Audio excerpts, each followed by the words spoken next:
Yeah, no, nothing much going on. Yeah, obviously. I think right off the bat, just to prevent anything else, um, we're very well aware of what happened in Maryland and everything else. And yeah, we're not We going to don't talk want to about talk that about it, today. so don't ask. No, it is. Yeah, it is. It is what it is. And yeah, I wasn't planning to go to it anyway, so I didn't there even we go. follow. So that's happening. In other news, this weekend I'm going to go be meeting up with Containment Crew, one Charles over in There Danbury, we go. Connecticut, and that should be fun. It's a convention called Dragon Realm. If you're in the area, feel free to stop by and say hello, man. As always, it's good to see people, and I always hand out a bunch of stickers and everything else because I just got too many stickers and things that I got to hand it out to people. So that'll be all right, man. Cap, man, what's shaking? What's going on with you, dude? Sorting darts. We had our usual Lloyd Center Mall event this weekend, and we went through, I think, more darts than we usually do. So I've got about 108 gallons of darts to sort, Oh and so I'm my. getting a good start. Luckily, there's really only the three kinds. There's rival, half darts, full length darts. There's more mega this time than usual. Somebody was running, I think, a mastodon. Oh, that's Is that fun. the big full auto one? Um, yes, yes, yes. Maybe. Yes, the Yeah, I megalodon's think the it is the pump action Mastodon. one. Yeah. So someone was running a mastodon, so a lot of mega got used. Rival and half darts always also get used a lot less. Full length, just fewer people running full length blasters these days. We did Go have figure. at Can't least imagine why. two people show up with N1 blasters, only to discover we don't bring N1 darts for them to use. So yeah,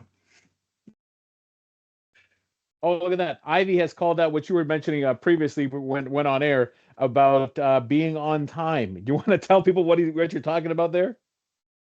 where the fair we were ridiculously on schedule. Yes, it was almost unnerving how on schedule we started exactly on time, and the plan was to do 1/2 hour of rotating teams to get everyone warmed up, and we ended exactly at 10:30. We then had an hour allotted for um, team deathmatch, basically, and we went for 58 minutes, and then got switched to the next game, which was Skullball, and that was supposed to run for an hour, and we ran it for 58 minutes. And each of those we ran 4 rounds. So we played a full game, switched sides, played a game, switched sides, played a game, switched game, played a game. So 4 rounds of each game, and it came out to almost exactly an hour. We then broke for an hour for lunch, got started at 1:30, ran an exactly 1 hour of Yeet Ball, did 1 hour of indoor HVZ, or I think 45 minutes of indoor HVZ, went outside, did another 45 minutes of HVZ, ended at 3:57. The game was supposed to go until 4 o'clock. We then got all packed up. We were supposed to be off site at 5. When I sat down in my car and turned the car on, the clock read exactly 5 o'clock. Not 5:01, not 4:58, 5 o'clock. And I thought it had to have been broken. Like that can't be right. It was weird how smooth the game went. It was nuts. So Are you sure you just didn't miss something and that's why everything was on time? no, I think it's just the fact that we've been doing these events for a decade and we've gotten good at it. Yeah, it's almost um, automatic. yeah, it just and that was kind of interesting because we had a fair number of new people at this event and things still just ran smooth. Um, we had a few little Oh, that kids is that didn't quite amazing. understand the rules or didn't like getting tagged or whatever, and that's always going to happen. Um, we had a lot more use of our loner blasters than we usually had. There were all the new people obviously showed up with blasters they got at Walmart or for Christmas or whatever, and so they were feeling very outclassed by the the hobby folks that are running Vespers and Dianas and Lord knows what else. Um, so our loner pool got a good run through. A few loner blasters may have wandered off, but they were like crickets that somebody probably had in a dump pouch or a pocket and just forgot about. I think I lost a translucent red jolt. Another one. You're like, I will survive the loss. I may have had an outlaw wander off, or it may have just ended up in the wrong bin. I haven't actually gone through all of the loner bins to fully vet them, but again, not a huge loss. So yeah, it was a good event. I don't know when the next one is. I think our first Borst isn't until June or May. I think the first Borst is in May. So I may have a month off if we don't have anything scheduled for April, which would kind of be nice. Wow, that ain't too bad. You know, I was going to touch upon in terms of like, which, well, now you can correct me if I'm not wrong, but in terms of what I saw, and I think what also helps to your efficiency. So one, obviously, you know what you're doing, but also the fact that you have the trailer, but also it's just organized. Everything is in a bin. You know where everything is exactly. So I think just if you're running a club or a game and you're having challenges, there is something to be said about organization because it's amazing how much time you can lose by just trying to find the stuff that you're trying to use to do it. Where if it's automatic in terms of knowing where you put it, where everything goes, it just flows like clockwork. And I remember that from when we were at Borst, and like everyone knew exactly where everything went. Yeah. Would you agree? Yeah, and I mean, I also cannot give enough credit to the mod team. We have an incredible mod team that we have built over the course of years, and they know their job. They know what's going on. They know what needs to be done. We also work out the exact game schedule ahead of time. I know exactly which games we're running. Everybody knows what needs to be set up, what needs to go where. They know how to reset the game. So when people are doing we usually do about 3 minutes in between rounds to give people time to reload and switch sides. The mods know how to reset the field. I don't have to do all of that anymore. It's really nice having a good mod team. You can't beat competent folk. It's fabulous. So yeah. So then back to the chat, General Strife Bass. If anyone has gotten any of the new Adventure Force Pro Blasters, I've seen them, but I haven't got any yet. Do you have any? None of the new ones. No, not the game or the Toy Fair ones. I haven't been to a store recently, so I probably will grab some of them for sure. I definitely want to get the X-Shot ones because those look pretty cool. Yeah. I do want to get the big Nerf one, just because it also looks nifty. What adventure the dual magazine one? I was gonna say that one's on my list to get. So, like I said, I mentioned the chat. So, Backyard Foam will be on with us shortly. He has one, so we can we'll live vicariously through him. Yeah. I think of all those, I'm most excited about the 20-round mags. Yep. That makes a huge difference. Now, well, I love the double stack mags that Moose has made. Those are by far amazing. The challenge yet, though, obviously, is because it is a new platform in geometry, don't work in everything. So it's kind of wait until that comes about. But the 20 rounds, obviously, Talon compatible and should work in everything. So that, it's hard not to be excited about that. Yeah, especially since they'll be available for individual purchase, probably, I assume. I would think so. They've sold all their previous mags. You could just get them from their website, usually in a 2-pack. So that would be nice. That's also an interesting point because you always get the Dart Zone mags, but they weren't always compatible with everything else. And then they had the 15s, but then the 15s their as early well. Stuff was a weird half Talon, half Katana. Yeah. And they finally just standardized to Talon. So it'll be interesting to see that these new 20s, if they're standard Talon, they now again, the hobby is a small percentage of what their overall sales are, but it's still something where it's like it'd be weird to walk around because everyone has worker Talon mags. All of a sudden, walking around, everyone's got Dart Zone 20 rounders. Yeah. Yeah, I'll have to. I mean, I've gotten quite a few of them. I think they're the 18 round talent curve talons. That's been my primary, but I would definitely probably get as many of the 20s as I have of those. Yep. Because my go-to for full-length darts is the Worker 22 mags. Yeah. So getting another 2 rounds, you know, that's 2 rounds. That's 2 more zombies. That's plus it's a nice even number, divisible. It is. General Strife has asked if I painted any senders at $7. I have 2 of them. I haven't painted them up yet. Dude, they're just not comfortable, man. They're not comfortable, and I don't know what to do with it. The Vector Pro I have painted and actually came out better than I thought, which I'm happy with from Dart Zone. But the sender, I probably will, but I don't know. I don't know if enough to pick up more of them. You got to go full sci-fi on those ones because they look like something out of Star Trek. They do. Hold on, I got one right on the shelf here. Yeah, I picked up 3 of them at a Ross recently with the potential of using them as well. It's too good to pass. And nothing else. The magazines and the darts are worth more than $7. So yes, yeah.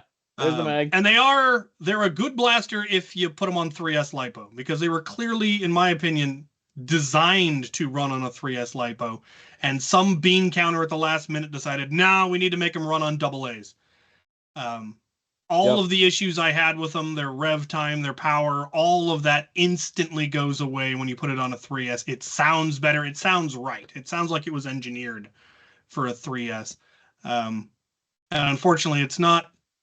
When I looked at it, it wasn't super easy to convert it. The battery tray did not lend itself to being hollowed out, though I imagine somebody out there has made a 3D printed kit that allows you to make it easily lipoed, but I have one here, but it's too early in the stream to show it. Maybe a little bit. the other thing that it suffered from the same problem that the Strife X did, in that they put the too much spring on the trigger and they put it in the wrong spot. Yep. And it's not difficult to correct. You just need to get rid of the tension spring that they have on the pusher and replace it with a compression spring on the trigger. When I did that on the Strife, it went from being a really oddly heavy trigger to a super snappy, like hailfire level snappy. It's just delicious. What I haven't been able to find, and that I really want, are the super cheap Strife X's. My local Ross didn't have any of those. I need to check some other Rosses. I meant to when I was down in Portland, but was just exhausted from the event, and I didn't want to try to find parking with the trailer. So the next time I'm anywhere that has more Rosses, I'll definitely be looking for Strife X's. I've seen them from anywhere from 15 to 35, and either way, it's a steal. And I'd like to get 2 more to have an even 4, again, for loaner purposes. I will take many, as many as I can get. I haven't found any yet, but I've stuck my head into 2 Rosses and I found senders, so it's like, come on, man. Yeah.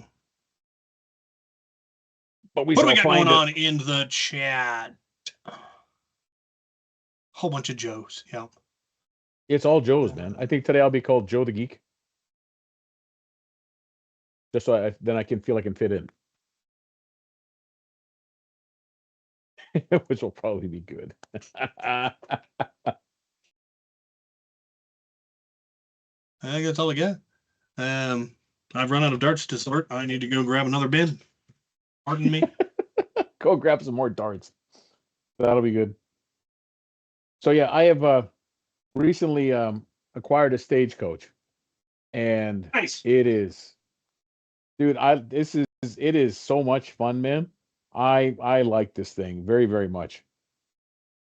It's solid. It's fun. It's ridiculous. It's big and oddly and bigly shaped, so I can relate to it. Yeah, and of course I painted it. Well, I didn't paint it. It was already came in my colors, but then Hmm. basically just distressed it to bring out because you got to Yeah, love yeah. the scroll work that's in so much of it. And it's like, Yeah, yeah, it's got so I'm much a fan. filigree that just begs you to add a little bit of Yes, to make it pop. Put it in, yes, silver or brass or something to. yes. As we look at the back end, yes, yeah, exactly. But it's yeah, I'm a fan. And then at the same time, I have I got a bandolier from Boomstick, and the two of them go together. Is all I need is a cowboy hat, and I feel like a bandito. Yeah, exactly. It's a great. If the next time they do a cowboy themed HVZ, there are going to be so many stagecoaches. Yes. Well, As I do have the Australian Duster. That's close enough, right? yeah, absolutely. Yeah. All right, I gotta do Um, something like that. But I think that'll be pretty good. so which one is better, Strife or Nerf Pro Gen 1 or Nerf Pro Gen 2? So I definitely favor Gen 1. The Strife X was everything we had ever dreamed Nerf would someday come out with. Um, it worked out of the box, USB-C rechargeable battery, good power. It was the favored form factor. Everyone loved the Strife. Strife was a fantastic blaster. With minimal modification, it was still compatible with a lot of the old cosmetic kits, though not all of them. Though again, a little bit of modding goes a long way in that regard. Yes. And one dart. And it took standard Talon mags, which was awesome. The Gen 2 took angled Talon mags, which is also a standard that exists. And I did like that they were very toy looking, very sci-fi, very spacey. They didn't look like a firearm in any regard. Yeah. Ergonomics could have used a little bit more work, but that's kind of, you know, goes along with making it look like a toy, like a space blaster. Um, so both had good performance, though the as I mentioned already earlier, the sender it should have used a lipo. It should have used a rechargeable lipo like the Strife X did. That's all it needed to make it good. But I assume somebody decided they wanted it to get under that $50 price range so they could put it on shelves at Walmart. And to do that, they couldn't package a lipo with it because everything that goes into the battery with having its own balance charger built into it, and the cost of the battery and the additional jacks necessary and additional wiring and all of that just drive the price up. You get the price down, it needed to run on double A's. But those motors were not designed to run on double A's. So And in there's my that cost thoughts on and Nerf Pro. in that cost cutting measure, they no, we'll sell more like this. Yes, thank you. Now Ross for $7. Now they're at So Ross for $7. Exactly. there you Um, go. I've said it many times, and Ivy will no doubt point out that I have said it many times because I have said it Ah, many times. Hasbro missed the boat on the Pro X line. It was handed to them on a platter. Just re-release all of your best blasters from the past as Pro blasters. You gave us a Strife X, brilliant. Give us a Rapid Strike X. Give us a Long Shot X. Give us a Long Strike X. Give us an Alpha Trooper X. Give us a Retaliator X. yes. All of those redesigned for half dart with at least 150 FPS. It wouldn't even be difficult. I mean, the engineering has all been done. Hell, buy surplus worker kits and just throw them in. It was such a slow pitch for them to hit that one out of the park, and they just whiffed it. Yep. Um, It because will be I'd have bought interesting. every Pro X blaster that they even could have Yes. considered coming out with, and been happy to do so. But especially if they could have standardized the battery. If Yeah. they could have had a USB-C rechargeable LiPo that would work in any of their Pro X blasters, oh, that would have been delicious. Yes, it would have been. But they didn't. Well, because then they'll argue that, well, we don't know how to sell it to, and this and the hobby. Again, I know the hobbyist is we are such a non-existent market in terms of the big things, but still, but it's well, we touch upon it often, but it comes down to the culture or the assumptions as soon as you mention like Nerf gun, Nerf toy, blaster, dart blaster, and it never fails, especially someone that has no idea that like we exist. Well, as soon as you say, hey man, you got to go check this thing out. It's a 3D printed dart blaster. And what's the reaction going to be? Oh, cool. Yeah, I'll let my kids see it. And it's that's for kids. And you're like, yes, but there is like, also the high end stuff. Yeah, they didn't market it well. No, they tried with Nerf Ball, which was a cool concept, but they missed the demographic. What's kind of weird is that they already had the perfect demographic, which was the Fortnite players. They should have turned Nerf Ball into live action Fortnite. Yeah, that would have been good. I don't know how you do the fort building, but that's the the demographic they could have targeted. Oh yeah. Especially if they made pro blasters that looked like Fortnite blasters and ran tournaments, invite all the big Fortnite streamers or whatever, and collaborate. But well, it's like you and I are old enough, and there was a time where same thing. If you, let's say as an adult, you went to another adult, hey man, I got this Lego kit, and the response would have been, yeah, you know what, my kid will probably look at it. Yet that today does not happen as this because they were able to change that whole culture where that knee-jerk reaction is not it's for my kids, it's for everybody. And I think the point that's the main shift. Yeah, kids can't afford Lego anymore. Yes, you got to be an adult. But it was that culture shift, which is why Lego is so dominating this day, where it's like I think it's not who's my target market. Your target market is everyone. Once you make your target market should be everyone. Because you see the reactions we get from 5-year-olds to 75-year-olds. It's the same. It's just how do you make that shift in terms of making people the connection instead of like, yeah, this is for my kid to like Lego. Oh, that's cool. I got to own that. I think it's slowly happening, but it's just will it and when it be to a broader scale. Yep, Ivy's right. He needs a bingo card. Because we do repeat ourselves. Yes, we do. And the winner there's only so much content, man. Well, clearly, if we've been doing this every other week, there's just only so much. You want news? Go watch the Nerf News Collective or whatever it is. No, they're on break, man. They're on a break, man. Because it's easy to get burnt out. You know what? Then maybe that was the silent cue. Like, shut up, dudes. Bring the guy on. So it's something different. You know what? I'm with you on that. Let's bring the new guy in. Maybe he'll have some new topics. Get some fresh air into this old man stream. Air out our laundry, man. All right, Backyard Foam, man. What's shaking, brother? Welcome to the show. Hey guys, what's going on? Not much. How are you, bro? So what can we call you? Foam, Backyard, or your name? Joe. You can go by Joe. Let's go with that. Perfect. Joe, man, welcome on the show. So quick, well, not quick. We got time. Synopsis. Tell people who you are and what you do, man. Well, my name's Joe. I run the YouTube channel Backyard Foam. Do like reviews, unboxings, things like that. I'm starting to get into gameplay videos and all that good stuff for Nerf battles, and yeah, I just have a lot of fun in the hobby. How did you get into this hobby?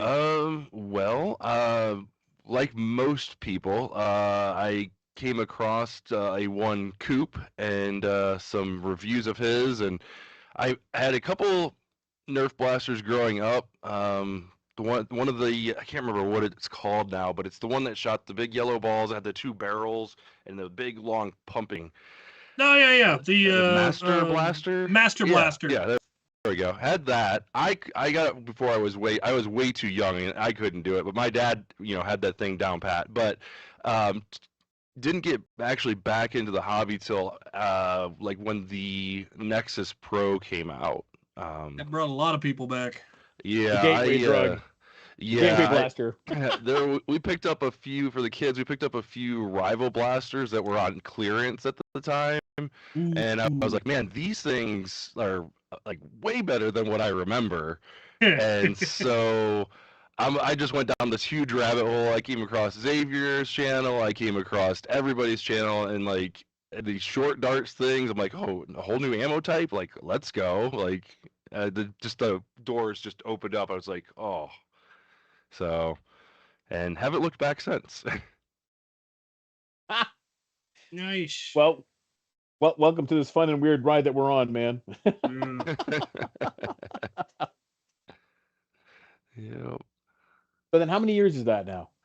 Because my math is terrible. Oh God, it's been 5 years. Let me. Is it pre-COVID, post-COVID? When did you get in? It was definitely pre-COVID. Nexus Pro release. Let's see. It released in 2018? Summer of 2019, 2020, somewhere in there. Yeah. Yeah, that makes sense, man. Yeah. So, but yeah, it was just hard to believe, like, just the leaps and bounds from, I mean, obviously what I remember from way back when I was a kid, it was, completely blown out of the water, but it's just like, wow, look at all the different things. And that's what really gets me excited about this hobby, is just like the wide variety you can like get into when it comes to a blaster and your loadout and all that stuff. Yeah, there are no limits, and that is beautiful. I love the tinkering, I love the engineering, I love the versatility, the modularity, obviously. Mm-hmm. And I like how varied the hobby in general is.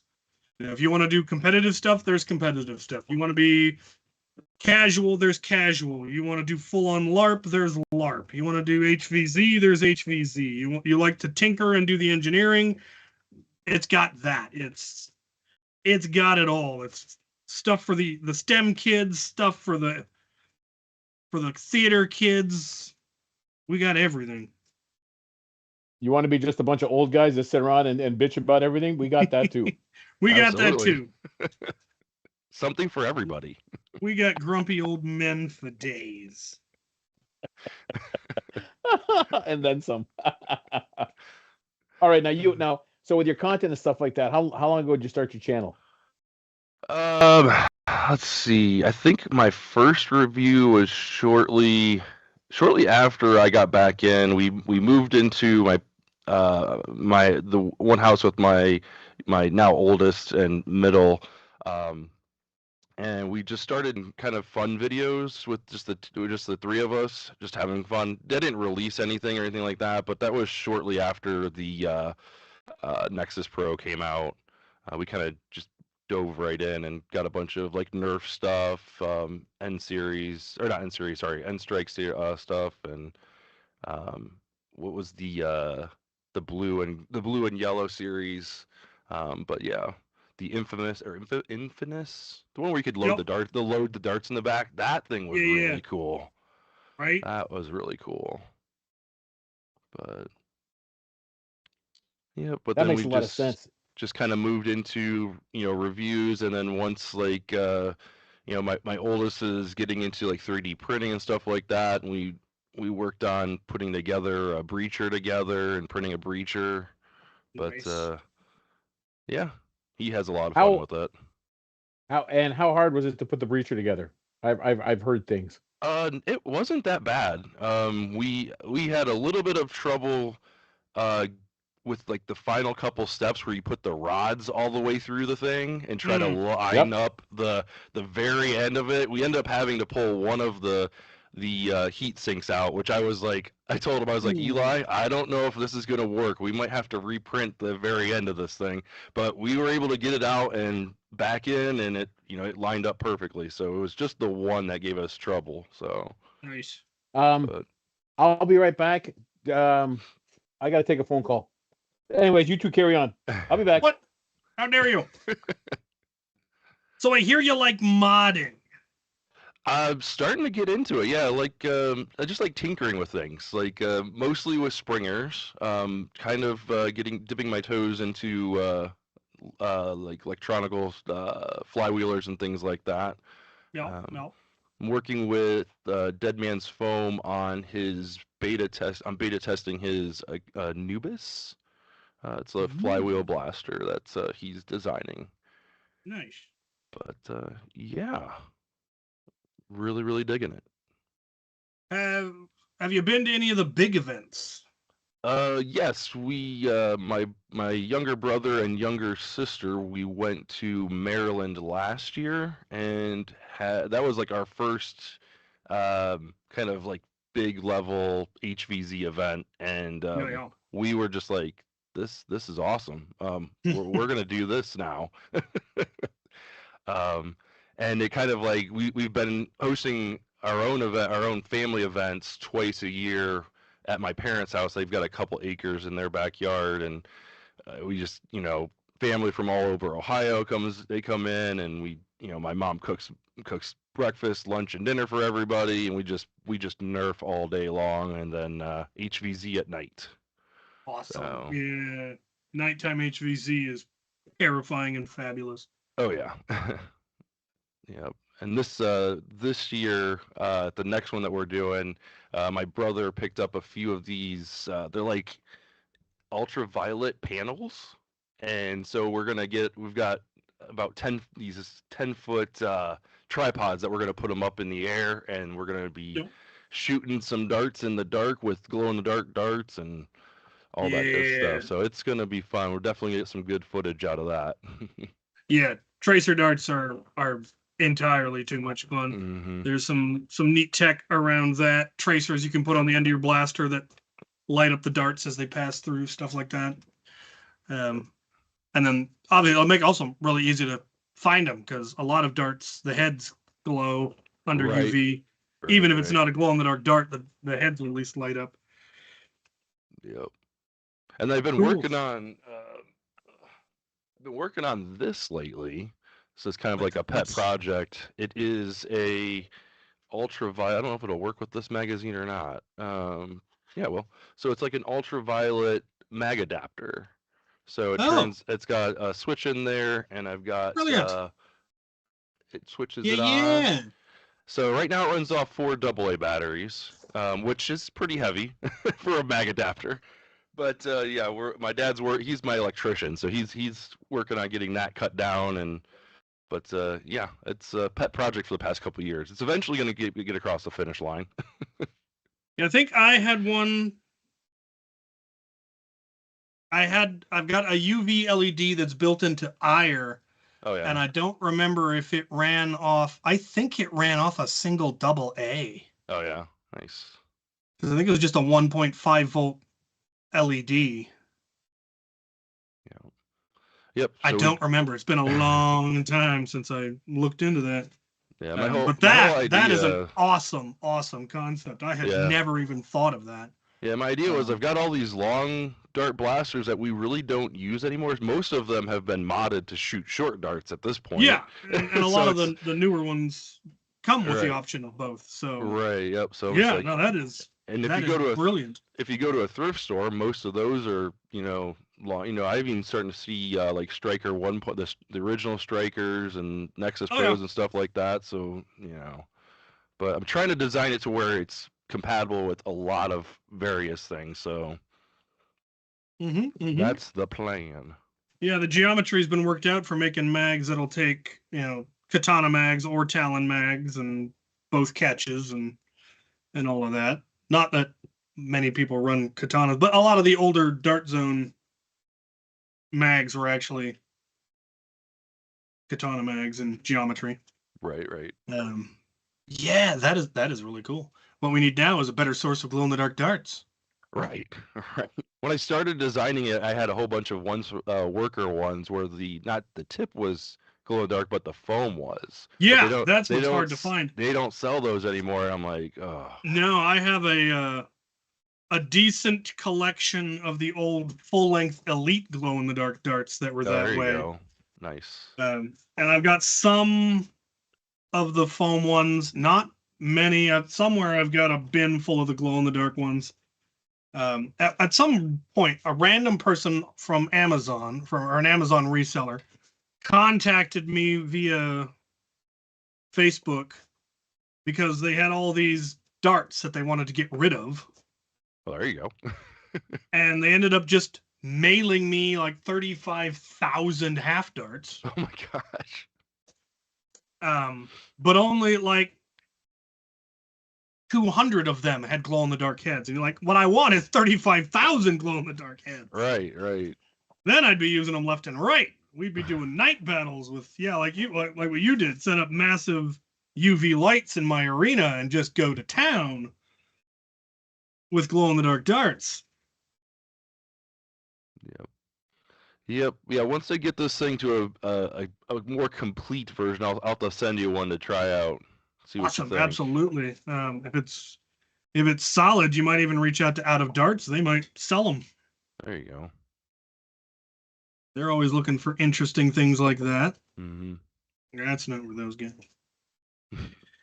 Cool. Well, what is your dream blaster? My dream blaster. Yeah. That's a tough one.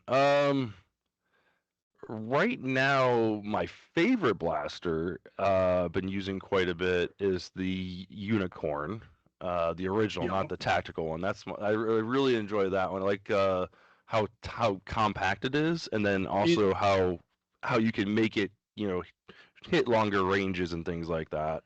Like extending the barrel and all that stuff. They got plenty of mod kits for it, which is awesome. But yeah, I just picked up the Axis Pro, and having those dual mags, I didn't know if that was going to catch on. I didn't get a chance to use the what was it, the Ultra Select Fire. Select Fire one or whatever. Yeah, I didn't get a chance to get around to that one, but yeah, having those two mags is I can see how that is going to kind of it's going to be a huge benefit in like HVZ. I don't know if anybody would be using it in like a tournament level thing, but yeah, HVZ having the extra rounds and all that stuff, being able to switch out. You run one mag dry, switch over to the other one, pull the first one out, and reload. I mean, you have no reason to run out of ammo. Yeah, that is a solid concept. I like it. Yeah, and it's got adjustable FPS and select fire, and yeah, that's one that's definitely on my list of ones to acquire. Yeah, yep, I'm having a lot of fun with it. The fire rate is a nice upgrade from like the Mark III. I think the Mark III was the one that had kind of a less than stellar rate of fire, but this one's I was getting like about 6.5 darts per second, and it was screaming, that's for sure. But it's a fun blaster. Have you gotten into high capacity rival much? I finally got around to picking up what is it, the Percy's? Yeah, the Percy's. Yeah. Haven't had a chance to print or acquire the big hopper thing on the top of it yet, but the God Hopper. Yeah, that's a fan favorite at our family events. So much so that we end up having to like recharge the battery in the middle of the day so that people can use it at night. But the rate of fire and the capacity on that it was a good one. Yep, definitely. That hooked up to a proton pack is just unfair. I can imagine. Because the rate of fire is so high, and then when you've got 450, 400 rounds instead of 50, it makes a difference. Suppressing fire. Yes. The downside of the standard capacity on the proton pack or the infinite pack is you will go through 400 rounds way faster than you think you will. Because you get convinced that I've got infinite ammo, I can just hold the trigger down and never run out, and then you run out and you die. But Lord, is it fun till you run out. Right. Which is why I built, higher capacity tanks. My current max, I think, is 3,000. Oh, wow. It's a 10-gallon tank. So I guess Well, it'd be 3,500. Be 3,500 because it's about 350 rounds to the gallon. So when do you upgrade to like a trash can on your back then? That's basically what this is. Oh, really? It's a 10-gallon water reservoir for an RV. Oh, there you go. Okay, gotcha. Yeah, and it just the tank will weigh somewhere in the vicinity of 27 pounds. And that's not loaded with anything. That's loaded. That's loaded. That's okay, loaded. there you go. Okay. But that's still that's heavy. The good Yep. news is it gets lighter as the day goes on. Right. The downside is you have to pick up 3,500 rounds. Right.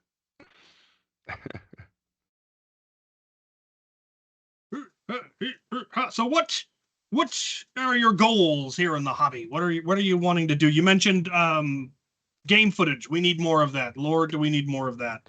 Yep, trying to perfect that. I have a few different camera setups that I use for capturing footage from different angles and things like that. I really enjoy putting together like multi-angles or whatever, so like having an angle to cut to, and when action is going on in certain areas and things like that. So that's something I want to perfect. That's kind of a goal for mine for 2026 is perfecting that and getting that game stepped up a little bit. The other thing I wanted to try too, and I recorded all the gameplay for Maryland last year, and I wanted to put together like kind of like a story-esque or like more of a narrative video, but just going through all that footage is a daunting task.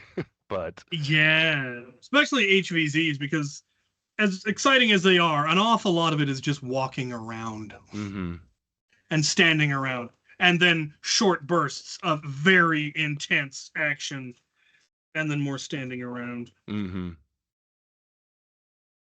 What? What's up, Taylor? What's up, Joe? How's it going, man? Good, brother. I was just sitting in my PJs, and I got a message. Hey, hop on here. Okay, sure. Here I am. Who are you? Oh, I'm just some guy. Wait a minute, aren't you in the new Spider-Man movie? I saw a trailer today. I also saw that trailer today. Yeah, seriously, who are you? Okay, sorry. I'm Devin Tilley. I'm owner and operator of B&B Indoor Foam Dart Arena in Knoxville, Tennessee. I don't remember you having that much hair. Yeah, it's growing, even in my old age. The truth comes out. You're just jealous. Yeah, apparently we lost Al. Yeah. Al's just gone. Do you two know each other, or what's going on here? We have nerfed together. We have. He came up to visit at Cane's ago, and we got to fling some foam with each other and at each other. Yeah, we did. And how was that? Oh, it was fantastic. Yeah. Watching Joe run away from a grown man with incredible Hulk hands, it was the highlight of my day. Yeah. Hard to beat it. Yeah, Chris. I have a pair of those somewhere. Chris from, I think his channel's what, Father Son Nerf, I think. He's one of the Kane regulars. We were playing prop game, and he probably chased me down for probably a good 10-15 seconds. Well, it was probably about 15 seconds, like just all over. I made it over to the other team's side. It got so bad, but he came around that corner and you booked it. Yeah. And what's hilarious is I didn't even realize this at the time, but I was running past our teammates and his team and the other teams, my opponents, and as we were running by, he's just tagging them as we're going. And I would have never known that if I didn't have my 360 camera running. Like, it's just one of those things where you look back and like, oh, he just got 4 people out of this game just by chasing me down. Yeah. Everyone's just watching you, and they just bops them on the way by. Right. Yeah, that's exactly what happened. That is magnificent. That'll teach you to pay attention. I'm happy I had a dump pouch full of sock bombs because when he came back around, it's what saved me. Yeah. Meow. Meow. What happened? It's a party. What do we got going on in the chat? Nothing. Well, Joe, are you planning on going to any of the bigger events this year? Going to Survival Fest. It's a good one. In, I think, May, yes. Be sure to bring something that fires Mega and Mega XL and make sure that it's reliable, because that's what got me killed. Oh, yeah? Yeah, I've My gotten Mega XL blaster jammed on me at the worst time, and I was tagged in Mission 1. It happens to the best of us. Yeah, I've got Lee's master key that I used at our last Nerf war.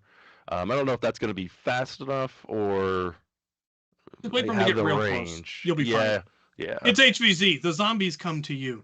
Yeah, exactly. You don't need range. You need reliability. Bingo. Bingo.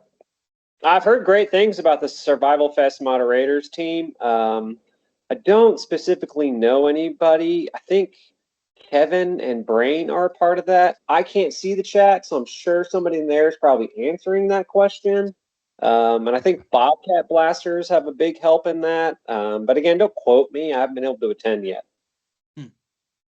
It's definitely worth going to. We have an excellent question in the chat from Sergeant Deplorable. What is your best non-blaster tag? Non-blaster tag. So either sock, melee. I've seen Sergeant Deplorable get tags with a stick of butter. Wait a minute. Hold on a second. Stick of butter. That sounds familiar. Was he running around Maryland last year with sticks of butter? I don't know if he was, but somebody definitely was. He might have been. I was gonna say I ran into somebody that had like Velcroed sticks of butters on their vest. I was like, okay, that's amazing. What is his name? Brett. I've seen Brett get tags with the nitro cars. I've also seen him get tags with a banana while dressed as a banana. Well, there you go. I've also seen him get tagged with like a box of Caliburn parts. Like a Caliburn disassembled in the box, just bonking people with the box. Oh, he has gotten the best tags. I got a tag at an HVZ. I had a dart in my mouth, just like a cigar, and the zombie rushed me, and I just spit the dart at him and hit him, and they took the tag. I was like, you don't have to take that. He's like, no, I'm taking it. Fair enough. That's pretty great. Yeah, I don't have any non-blaster tag, at least memorable ones that I can think of. Nothing like that, at least. Give it time, right? Mine's definitely plenty of time in this hobby to do some weird stuff. Mine's definitely going to be the Cincinnati East just recently against that Incredible Hulk hand. That would have to be mine. Yeah. Yeah, absolutely. Sticks of butter. I saw some guys with that at NWAR last year. The Detroit Dartworks guys, Alex, he was running around with them. They smell real funny too. Yeah, and they're super squishy. Yeah, they're super squishy. Lance has also gotten tags with a foam brick. He has bricked people. He also used to run a bucket of foam knives, and he would just dump the bucket on you. Oh, there you go. The foam burrito. Foam burrito. Yeah. We had a guy who used to have a big inflatable rocket that he would just launch at people. Last year, during one of our Borst Wars, I ran a rucksack full of pool noodles that I was throwing as javelins. I got tags with that. There you go. That was handy because the bag counted as a shield because it would block darts. So hey, win-win. I could get pretty close and then fling the noodle at them. And yeah. Yeah, I've heard you're quite the adversary with sword and board there, Chalo. Well, before I got into Nerf, I did 10 years of fencing and medieval recreation. So, yeah, I used to be real good with a sword. It's been a long time since I did any serious sword fighting, but There was a time when I was real good with Sword and Shield. Silly Butts has tags with a huge inflatable orca. I've heard that one. Somebody apparently has a foam cinder block. Bananas. Oh yeah. Ivy has a handful of tiny bananas. Oh, there you go. And he just Super hurled marshmallows back in the day in HVZ, but HV used to be played with marshmallows. They don't allow that anymore because it made a mess. Can imagine. Yeah. TPU combat knife. I've gotten a lot of sword tags. Every once in a while, NHVZ is foolish enough to allow humans to have swords, which is usually a really bad idea. It works at Mall Madness because there are only super zombies. Oh, yeah. That makes sense. That's an HVZ I'd like to go to sometime. I know they're not doing it this year, but yeah, I think next year if you can go, I will try to never ever miss a Mall Madness. It is just such a solid event. And where is Mall Madness at? Missouri. Okay. St. Louis, in one of St. Louis suburbs. I think it's in the Twin Rivers Mall, something like that. But they only do it every other year because that's how long it takes you to recover. Okay. Psychologically, physically, mentally. It's a hell of a thing. Joe, what are you telling us about your YouTube channel and what all you got going on there? Yeah, more. Tell us more. Well, I got the gameplay footage stuff that I'm ramping up. What I've started a couple different series that I'm looking to have some fun with, like loadout series and stuff like that. The last one I did was it's a two-part kind of setup where like this first episode it was a ChatGPT loadout. So I brought ChatGPT on and asked it to build me a loadout. The first take on that, I had to do two takes because the first take was not it was like recommending blasters from like way back. Like you couldn't find these. Like you couldn't like thrifting these would be difficult. And I'm like, okay, so I had it gives you all Cyber Strike line. Right. Nothing after 1997. Only the vintage stuff. Right. Like, okay, well, I guess I could try and thrift this, but I don't have that type of time. Like, okay, build me a loadout that's available on store shelves today. So, but yeah, so that was a lot of fun. I've actually got to finish part 2 of that episode, so I can put together the like final thoughts and like gameplay footage and all that. But it turned out pretty good. And I would like to do like a retail loadout, like going to like various locations, like this is my thrifting loadout, this is like my Target loadout, things like that. I know the idea has been done, but you know, it's something fun. Yeah, I like it. Yeah, I did thrifted loadouts for a while where it's like, okay, I've got $20. $20 to build a loadout. I'm gonna go to 3 or 4 Goodwills and whatever I can get is what I get. And I ended up with solid loadouts because there was a bunch of rival at the time. I ended up with Artemises every time for like there you go $9 Artemis and then a sidearm. Like, I'm good. Right, I can run this. Yeah, for sure. So Joe, those episodes in the series, do you have like a specific days that you're releasing these or times or anything like that people can watch?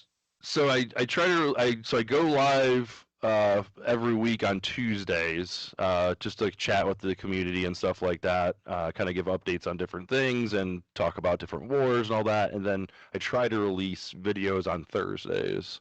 So that's kind of like been my kind of go-to for the past year or so. Very cool. Someone in the comments asked, I'm local to the area of Mall Madness and I go to the mall for mall stuff. Is it recommended for beginners? Yes, I would recommend it. It's going to be rough because it's referred to as Mall Madness Hardcore.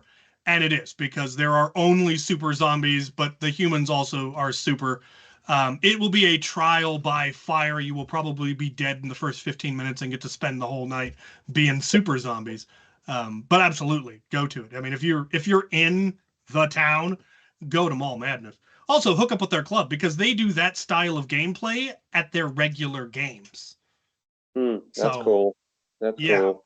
Find what I cannot remember the name of their club, but yes, find them. If you just search Mall Madness online, you'll find a way to connect to their club. And yeah, I would love to be in their club and get to play those styles of games all the time. So, Joe, do you hook up with a specific club when you're wanting to get in on some Nerf games, or do you bounce around? I've pretty much stayed to Kane for the most part, and then recently started going to. There's a group here in Dayton, DNA. They've actually got a war coming up in 2 Saturdays on the 28th. So I've been going to picking up games there as well. So between the two of them, I usually can hit at least one Nerf war, if not two, a month. So nice. Keeps me busy. That is an appropriate amount of Nerf. Yep.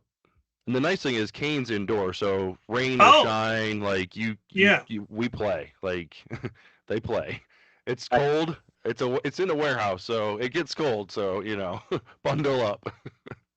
Cap, you'd really like that layout. Actually, it's pretty fantastic. Mm-hmm. Do you hear that? Hearing voices.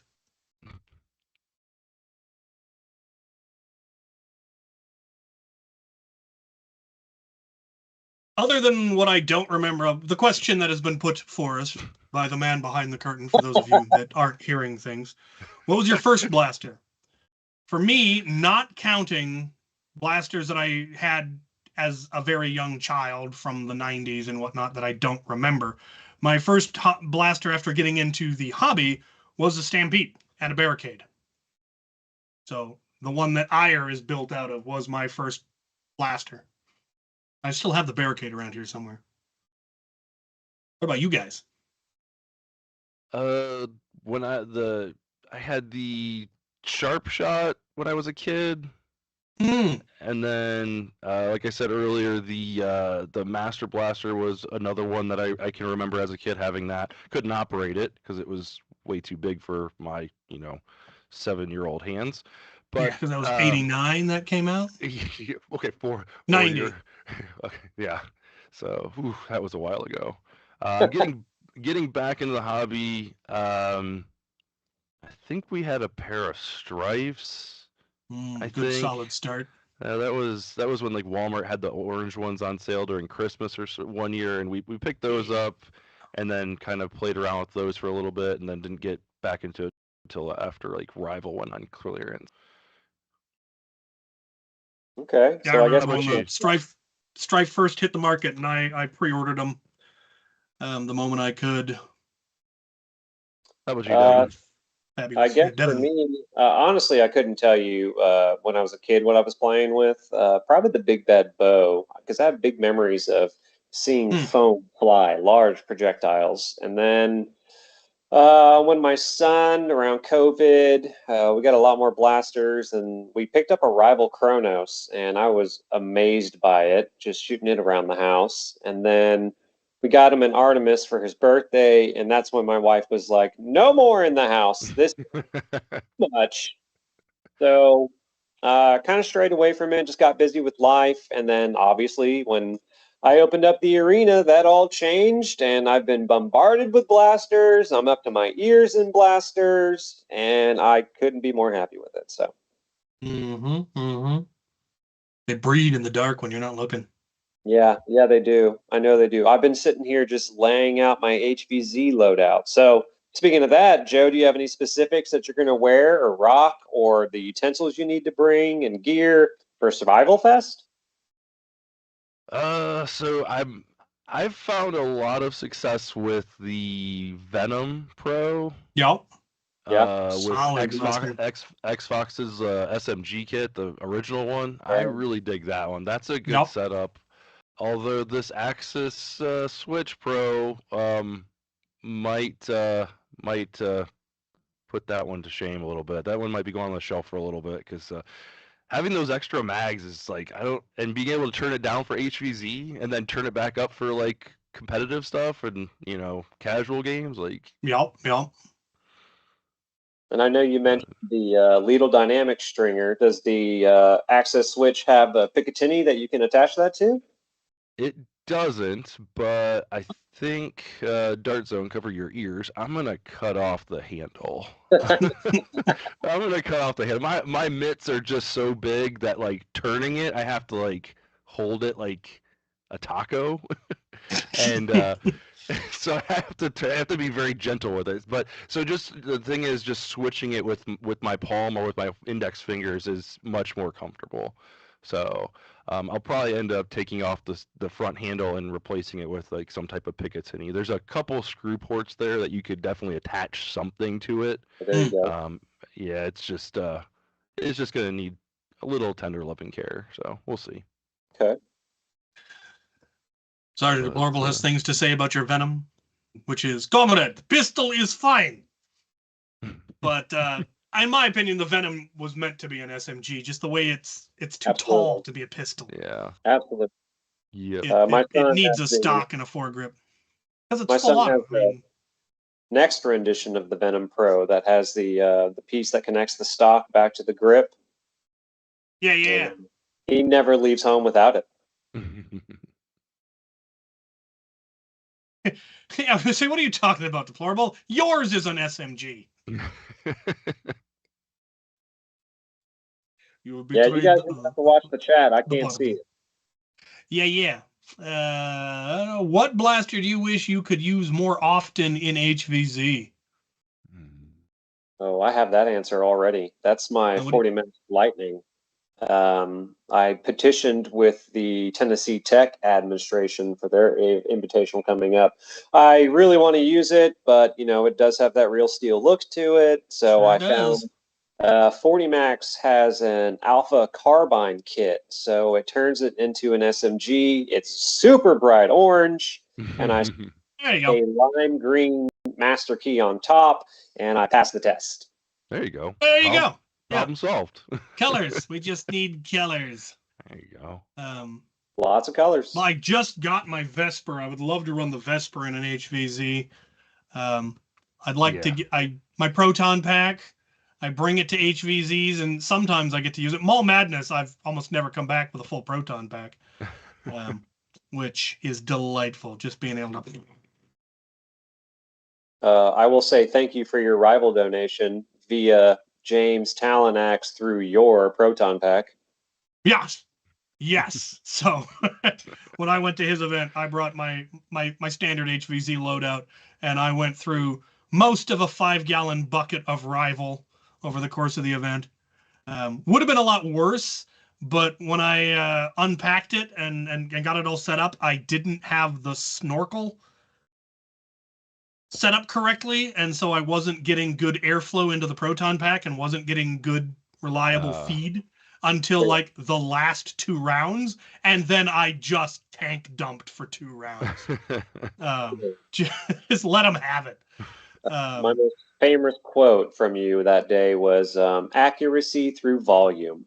Yes, accuracy through volume. That I'm old, I'm slow, I'm practically blind in my left eye. I am not a sharpshooter by any means of any stretch of anyone's imagination. So I build miniguns and high-capacity blasters and smart guns, and I like it. I'll bring somebody who's a good shot to cover me. There you go. Yeah. You shoot them from distance. If they get close, then I'll hose them. There you go. The Dart Zone should sell a 2-pack of clear versions of the 20 rounders online for $15. They absolutely should. I would buy so many of them. I would drop $150 on those mags and have 20 of them in a heartbeat. They wouldn't be able to keep up all the orders. Yeah. Tell you what, like since they've put these multicolor ones for the Axis, I think they should include in those packs the rubber droppers, like the rubber bumper things or whatever in those 2 packs, like because as soon as you get those get a couple of those into people's hands, they're like, where can I buy more of these? Like oh yes yeah. My standard mags have 3D printed bumpers, but they're rigid, but they help a little. Right. I did manage to remix that file so it prints in 2 parts, one in PLA and the other in TPU, and then you just glue them together. Now I've got a printer that could probably dual extrude PLA onto TPU onto PLA. I have no idea how well that would work. I may have to give that a try with my Bamboo. What kind of printer do you have, Joe? I've got a Bamboo P1S. Oh, I have the same, and I love it. Yep. Been eyeing the AMS system because I've been doing some like multi-color prints or whatever, and I've designed them a way to where like I just have to change it once, you know. So I've got a couple like backyard foam like blaster charms or whatever. Oh yeah. But That's cool. yeah, I'm looking at that. I was like, oh, it'd be nice to be able to print this and not have to wait until it's done and swap it out, and it'll just do it itself. Let the machine do it. Yeah, I got to print some TPU patches for some friends who were doing a crossover cosplay for Comic-Con. They were X-Wing pilot versions of the Top Gun Goose and Maverick, but as X-Wing pilots. Oh, nice. So they needed a Star Wars version of the Top Gun patch, and I was able to dual extrude it in black and white TPU, and it just came out gorgeous. Nice. Yeah, that sounds nice. It does. I need to print more stuff on that. It's been sitting quiet for too long. Yeah, After I've been printing a too much. month straight printing the Moab. It deserved a rest. That's right. So we've hit the first hour. I believe it might be time to do something we haven't done in a very long time and open up the phones. Wow. This is originally a call-in show, and then the guy who controls the call-in portion went and had kids or some nonsense and has been too busy to run the phones, but he's here today, so we might actually be able to get the phones. Do we have phones? Man behind the curtain? Phones? Hello? He's gone. He's not here anymore. He's wandered off. Probably feeding a child or some I nonsense. was going to say the same thing. First Al, now the man behind the curtain. I can't run this myself. It's all up I'll to see you guys Jeff. later. Run for it!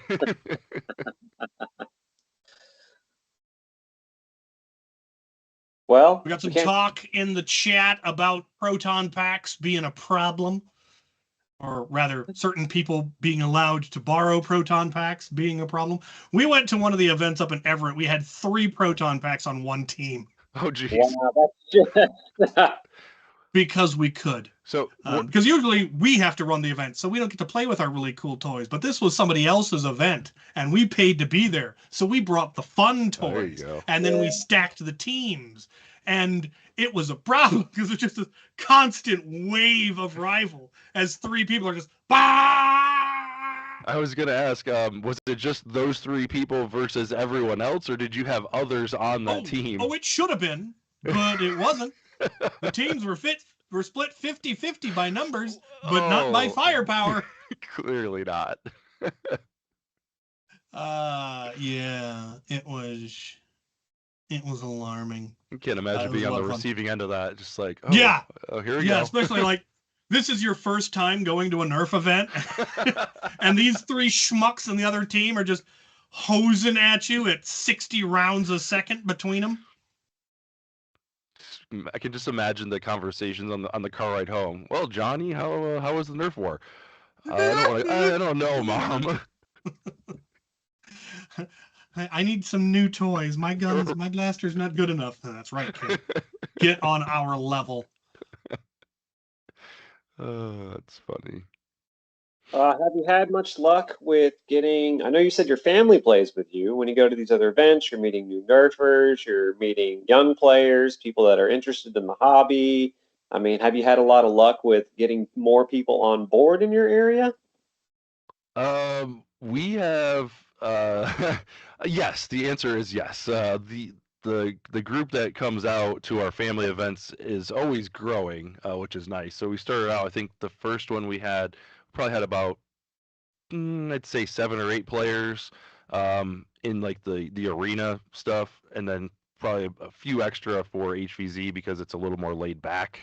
But the last one we had last year, we had probably about, I'd say 15, 16 players during the arena matches, and then we had neighbor kids coming to play for HVZ, and it was, yeah. So it's constantly growing, which is awesome, and I'm getting text messages and emails all the time. Okay, which blaster was this, and what do I need to get to this blaster, and where do you buy these at? I've never seen that one before. Okay. Yeah, since we've opened the arena, I've now have 2 guys that have recently started doing that with me, especially with the Tennessee Invitational coming up. What do I need to get? You need everything. You need it all. Mm-hmm. How long do you want to survive?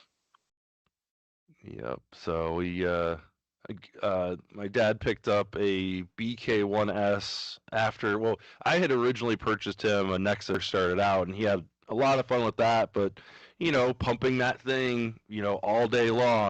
And he's like, is there anything a little bit easier? I'm like, oh, you have no idea. Here you go, try this. And he's like, this is amazing. Like, this takes no effort. So why didn't you give that to me first? Well, it wasn't out at the time, but it's like, well, this blaster just came out, and you don't have to prime it; it primes it for you. He's like, oh, is it one of those loud flywheel ones? I'm like, no, it's loud, but in a different kind.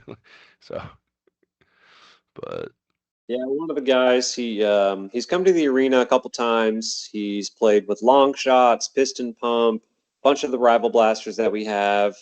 He got a hold of my Lightning one night. I let him play with it. After that, he was like, this is amazing. I was like, yeah.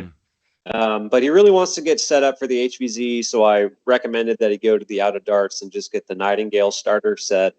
I was like, this is easy, get yourself going. And then, within 24 hours after he'd already ordered it, he's showing me pictures of the Vesper and saying, what about this? Down the rabbit hole he goes. If you got the money, go for it. Otherwise, yeah. So actually, I have no idea what the Vesper costs. I don't either, and I don't plan on looking. Make myself cry.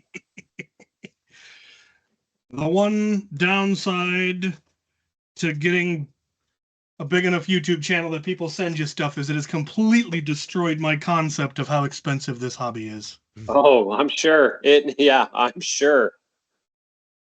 Like, what do you mean everybody doesn't have 2 Harriers, 2 Swifts, 2 of everything? Do people have to pick and choose? That seems inefficient. Yeah. Tell you what, I would love to get my hands on the Vesper with the heads-up display thing. That looks really sick. Like, I have pre-ordered. A little bit what? Yeah, I just said just a little bit that I've seen on it is just it's magnificent. Yeah, I got to see the heads-up display at the mall event. The Out of Darts guys had their first one that was sent to them, so they were running it. I have pre-ordered mine. It will be here someday. I've also ordered the B-car, Gavin Fuzzy's B-car for it. Mm-hmm. That is supposed to get here tomorrow. There you go. So I'm looking forward to installing that. I thought it was something that you just threaded on to the barrel because it's got a threaded barrel. No, apparently it replaces the barrel. Oh. Interesting. Yeah, so it's fully integrated deep inside the blaster and doesn't make it any longer or anything, which is awesome. Yeah, I ordered a Gavin Fuzzy B car. Oh, I want to say towards the beginning of the month, and it had yet to arrive. Tragic. Yes, most tragic. Have you considered forming a YouTube channel? Because it's the darndest thing. I get the quickest of service. Maybe I should. And you definitely should with your arena. You should just be live streaming everything. Yeah. Mika's much better at that than I am. But yeah, I mean, we're definitely putting content out every day. But we're not here for Devin. We're here for Joe and Captain Tell you Xavier. what, And the when I War's come Phone. down for July, Devin, I will bring my 360 camera and a tripod. There you go. And we'll set it up in the center. Usually, what we'll do for my family Nerf wars is we'll put barricades around it so people don't run into it. That would be nice, and safe for them. But yeah, we'll put it up, 10, 15 feet in the air, and we'll get some vantage point shots for you. Get you some we can also content. Or, given that you've given him enough heads up, Devin here could rig something from the ceiling. I was there going you to say, go. we can easily hang from the ceiling. I've got steel wrap from every direction. Oh, perfect. You can crawl up there though. I don't do the up. Okay, I'll do the up. I will do the up. Let's see here. We never did we ever hear back from the man behind the camera with the dial in? And where on earth did Al go? Is Al dead? Nothing. They've left you alone, Cap. Alone. I should not be left alone. I'm not adult enough for this. What do you think I felt getting a text saying, "What are you doing?" Okay. You're doing this. We need a patsy, and it's you.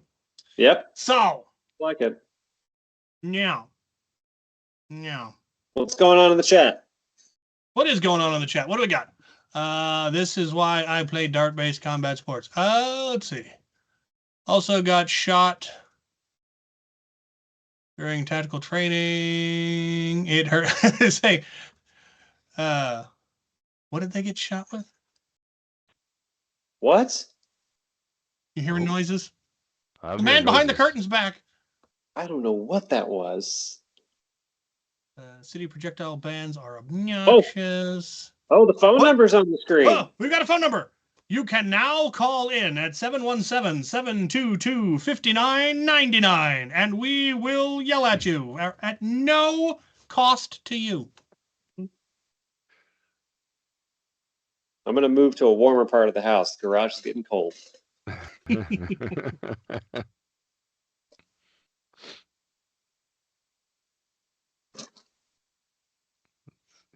I am still hoping for a good production level, like from Worker or Dart Zone or somebody who does the good stuff, a good lever action blaster. There you go. I'm on the list to get the kit for the Vulture. No. And then print it from out of darts. But it's still 3D printed. I want something. I want an injection molded one. What's in the background?